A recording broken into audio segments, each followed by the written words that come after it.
क्या आपके साथ ऐसा कभी हुआ है जिसे याद करके आप रात को सो ना पाते हो, यूं डर डर के बिस्तर के नीचे हमेशा देखा करते हो?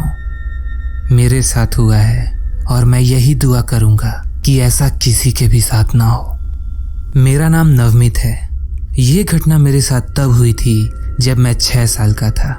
बचपन से ही मैं थोड़ा इंट्रोवर्ट टाइप का था, जिसके कारण उस समय पे मेरा कोई दोस्त नहीं था और मैं अकेले ही खेला करता था।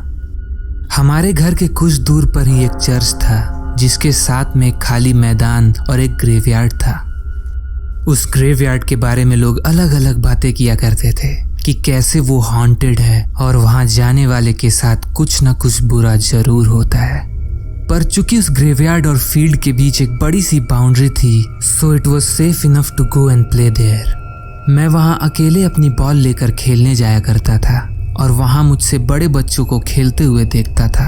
अक्सर वो बच्चे मुझे बुली करते थे और मैं अकेला रहता था, इसलिए मैं कुछ नहीं कर पाता था। ऐसे ही एक दिन मैं जब वहां खेलने गया तो मुझसे कुछ बड़े लड़कों ने मेरा बॉल छीन लिया। मैंने उनसे बहुत मांगा पर उन्होंने मेरी बॉल वापस नहीं की, इसलिए मैं वहां मैच ओवर होने का इंतजार करने लगा। शाम काफी हो चुकी थी, ऊपर से ठंडी का मौसम।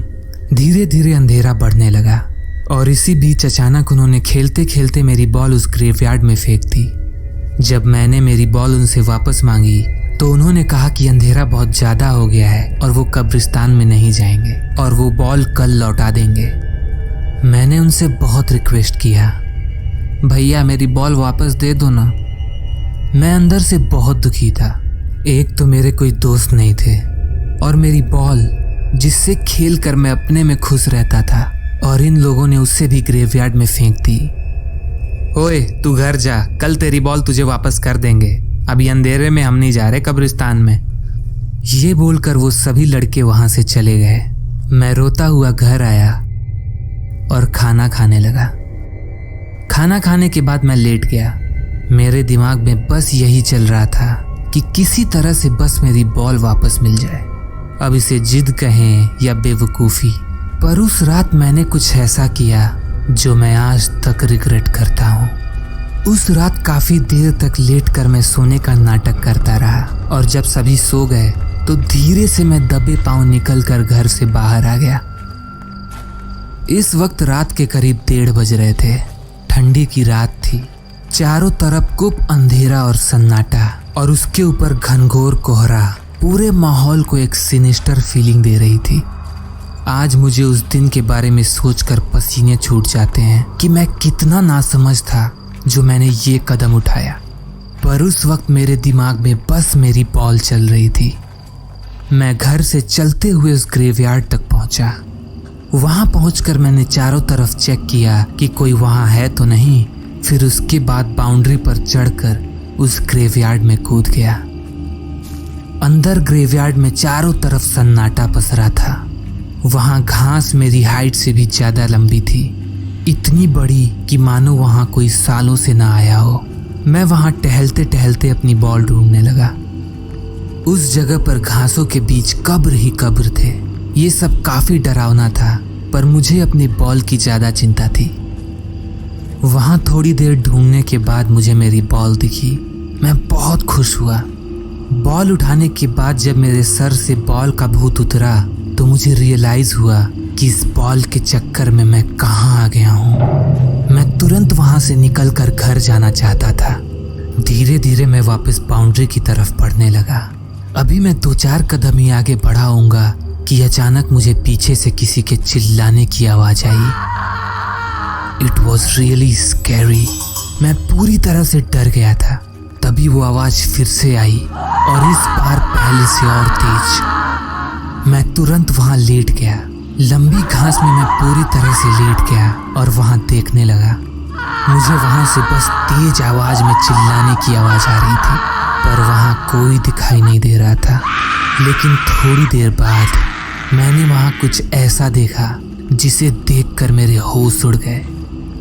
वहां 2 मिड एज लोग पूरी तरह से ब्लैक गेटअप में एक लड़की को घसीटते हुए ला रहे थे, जिस पर वो लड़की चिल्ला रही थी। उन लोगों ने अपने चेहरे पे एक अजीब सा मास्क पहन रखा था।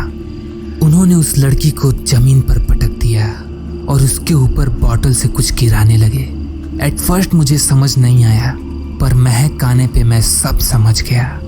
It was kerosene oil. मैं ये सब देख रहा था, पर मुझे कुछ भी बोलने की हिम्मत नहीं हुई। पूरे टाइम वो औरत चिल्लाती रही और रहम की भीख मांगती रही, पर उन जल्लादों ने उसकी एक न सुनी और उसे आग के हवाले कर दिया। वो बहुत ही भयानक दृश्य था। मुझे ये सब देखकर वहीं वॉमिटिंग आ गई। उस औरत को आग के हवाले करने के बाद वो दोनों हैवान वहां से चले गए। कुछ देर तक चिल्लाने के बाद वो औरत शांत हो गई। उठकर जब मैं उसके पास गया तो वो पूरी तरह से जल चुकी थी। उसकी एक्सटर्नल स्किन पूरी तरह से जल चुकी थी और उसके मसल्स दिख रहे थे, but she was still alive. उसके आई सॉकेट ने मेरी तरफ देखा। उसका ये हाल देख के मैं पूरी तरह से डर गया और वहां से भाग गया। भागते हुए मैं अपने घर आया। घर पे अभी भी सब सोए हुए थे और मैं भी वहां धीरे से जाकर सो गया, पर वो भयावह दृश्य मेरे जहन से जा नहीं रहा था। आखिर कौन थे वो लोग? उस बेचारी ने उनका क्या बिगाड़ा होगा? ये सवाल मुझे परेशान कर रहे थे। काश कि मैं उसे बचा पाया होता, पर तब मैं बच्चा था। मैंने ये बात किसी से भी नहीं बताई और अपने जहन में ही रखी। खैर, इस बात को आज 18 साल बीत चुके हैं, पर आज भी मैं वो भूला नहीं हूँ। वो चीखें। एक चीज जो मैंने उन नकाब पोशों से सीखी वो ये कि माफी गलती की होती है, गुनाह की नहीं, और दया जैसी कोई चीज नहीं होती।